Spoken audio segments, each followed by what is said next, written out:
날마다 솟는 샘물과 함께하는 오늘의 큐티 시간입니다. 12월 14일 월요일, 오늘의 말씀은 미가 2장 1절로 5절 말씀입니다. 제2장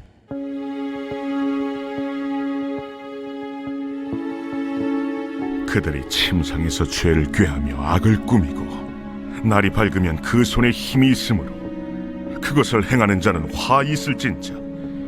밭들을 탐하여 빼앗고 집들을 탐하여 차지하니 그들이 남자와 그의 집과 사람과 그의 산업을 강탈하도다.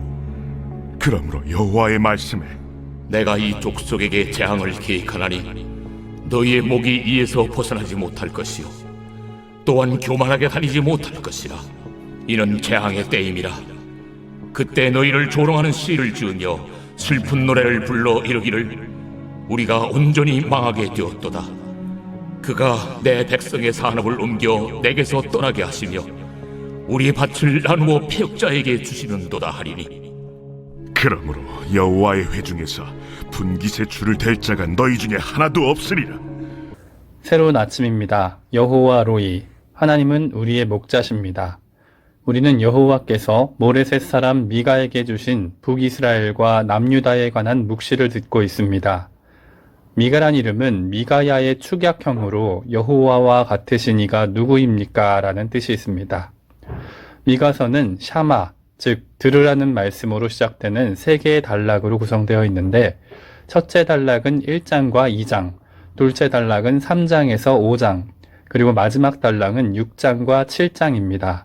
본문은 그중 첫째 단락 중반부 말씀입니다. 미가서 각 단락은 일반적인 예언서들의 특징을 따라 심판과 그 뒤에 이어지는 구원의 말씀들로 구성되어 있습니다. 오늘 본문은 심판의 말씀을 기록하고 있는데, 특별히 이스라엘 지도자들을 향한 질타의 말씀을 기록하고 있습니다. 오늘 말씀을 통해 우리 가운데 있던 욕심과 탐심을 회개하고 주님께 더욱 가까이 나아갈 수 있는 시간이 되길 소망합니다. 대한민국 헌법 20조 1항은 모든 국민의 재산권은 보장된다. 그 내용과 한계는 법률로 정한다 라고 기록하고 있습니다. 국민이 자기 소유의 재산을 유지하고 그 권리를 행사할 수 있는 것은 대한민국 헌법에 따른 것입니다. 그런데 모든 그리스도인은 헌법보다 상위의 법에 속해 있습니다. 그 법은 지키지 않는다고 꼭 이 땅에서 처벌되거나 제약을 받는 것은 아닙니다. 하지만 죽은 이후에는 꼭 그 책임을 물어야 하는 너무나 중요한 법입니다. 그 법은 바로 하나님의 말씀입니다. 우리는 하나님의 말씀 가운데 레위기 25장 23절과 민수기 36장 2절을 통해 모든 땅은 하나님의 것이고 그분께서 기업에 따라 배분하셨다는 사실을 알 수 있습니다. 그런데 오늘 본문 2절을 보면 어떤 사람 중에는 하나님께서 분배하신 이웃의 땅을 마치 자기 소유처럼 탐하고 빼앗으며 강탈하려는 사람들이 있었던 것으로 보입니다. 1절을 보면 그들은 밤새 욕심을 가진 채 구체적으로 계획했고 날이 밝자마자 쉬지 않고 실행에 옮겼음을 알 수 있습니다. 그들 손에는 그럴 만한 충분한 권력과 힘이 있었기에 이를 수행할 수 있었다는 것입니다. 근데 큰 문제가 있습니다. 바로 그들이 하나님의 백성이자 이스라엘의 지도자라는 사실입니다. 이방 민족이어도 심판을 피할 수 없고 일반 백성들이었어도 그 책임을 면할 수 없겠지만 이스라엘 중에서 그것도 그들의 대표라고 할 수 있는 지도자들이 이처럼 자기 백성들을 압제하고 강탈하며 자신의 배만 채우고 있었다는 것입니다. 이때 여호와께서 택하신 방법은 재앙입니다. 마지막 심판 때에도 물론 하나님 앞에서 책임을 물어야 하겠지만 이 땅에서 역시 심판을 피할 수 없을 것이라고 미가를 통해 말씀하게 하십니다. 내가 이제 내 백성 이스라엘에게 재앙을 계획한다. 너희 중 누구도 벗어나지 못할 것이다. 지금이 바로 그때다 라고 말입니다. 그때 이스라엘은 스스로 애가를 지어 자신의 처지를 노래하게 될 것이라고 합니다. 우리가 온전히 망하게 되었도다. 그가 내 백성의 산업을 옮겨 내게서 떠나게 하시며 우리 밭을 나누어 패역자에게 주시는도다. 이 말씀도 쉽게 이해할 수 있지만 쉬운 말 성경에는 이를 좀 더 현실감 있게 묘사합니다. 아, 우리가 완전히 망했네. 주께서 내 백성의 재산을 내게서 모두 빼앗아 가셨네. 정녕 주께서 우리에게서 빼앗은 땅을 나누시어 대적들의 손에 넘겨주셨네. 앞서 1장에서 미가는 처소로부터 나오시고 강림하시는 여호와의 모습을 묘사했습니다. 그 모습 아래 산들은 녹고 골짜기들은 갈라지게 될 것이며 미가 자신은 벌거벗은 채 들깨같이 애곡하고 타조같이 애통한다고 표현했습니다. 왜 그렇습니까? 여호와의 심판의 날은 도저히 죄를 가진 인간이 감당할 수 없기 때문입니다. 그래서 미가는 가드부터 아둘람까지 12개의 성읍이 심판당할 모습을 선포하면서 점차 다가올 유다를 향한 심판을 두려움 가운데 애통했던 것입니다.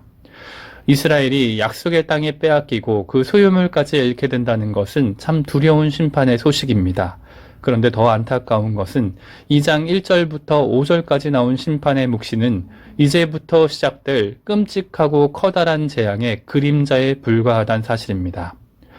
회개하지 않고 탐욕을 부리며 끝까지 자신의 욕심과 배를 위해 살아가는 사람들에게 임할 심판은 바로 그들이 자신의 것이라고 착각했던 소유를 빼앗기고 그 소유가 타인의 손에 넘어가게 되는 것입니다. 그리고 이어서 5절은 이렇게 선언합니다. 그러므로 여호와의 회중에서 분깃에 줄을 댈 자가 너희 중에 하나도 없으리라. 이 말씀은 그들이 하나님께서 약속하신 기업과 영원한 생명을 누릴 수 없게 될 것이라는 말씀입니다. 2020년을 마무리하는 12월, 오늘 말씀을 정리하면서 이런 질문을 하나 마음에 떠올려 봅니다. 나는 올 한 해 지금까지 무엇에 욕심을 내고 무엇을 위해 이렇게 열심히 살고 있나라는 질문 말입니다. 혹시 우리는 하나님의 백성이자 하나님의 자녀라는 우리의 신분은 망각한 채 세상 속에서 말하는 헛된 영화를 성공으로 생각하며 살아가고 있지는 않습니까? 하나님께서 우리에게 허락하신 수많은 복과 평안에 만족하지 못한 채 좀 더 좋은 물질과 좀 더 많은 재산과 더 넓은 인간관계만을 위해 발버둥하고 있는 것은 아닙니까? 나와 내 가족들의 입을 채우기 위해 지금 이 시간까지 헐벗고 가난하며 소외된 수많은 사람의 외침과 절규에 눈을 감고 귀를 막고 있었던 것은 아닙니까? 이 시간 2020년 한 해를 돌아보며 이제 우리도 우리 자신의 죄악과 허물로 인해 들깨같이 애곡하고 타조같이 애통하며 회개의 시간을 갖길 소망합니다. 그리고 우리 손에 있는 힘을 나 자신을 위해서가 아니라 오직 하나님의 영광을 위해 사용하기로 다짐하는 저와 여러분이 될 수 있기를 간절히 소망합니다. 함께 기도하겠습니다. 하나님, 오늘 미가 2장의 말씀을 통해 헛된 영광과 물질을 탐했던 이스라엘 지도자의 모습을 바라봅니다. 아버지, 그런데 사실 그들의 모습은 다름 아닌 나와 우리의 모습이었음을 깨닫습니다. 남들과 비교해 조금이라도 더 손에 쥐고 싶고 조금이라도 더 주머니에 넣으려 하며 헛된 영광을 추구하는 것이 바로 우리 자신의 모습이었음을 고백합니다. 아버지, 어리석고 연약한 우리 죄와 허물을 용서하여 주시옵소서. 그리고 이제 오직 예수 그리스도만 얻고자 그 안에서 발견되고자 그리스도 외에 어떤 것도 배설물과 같이 여기며 표대를 향해 달려가는 하나님의 자녀가 되게 하여 주시옵소서. 온 세상에 충만하신 예수님의 이름으로 기도합니다. 아멘.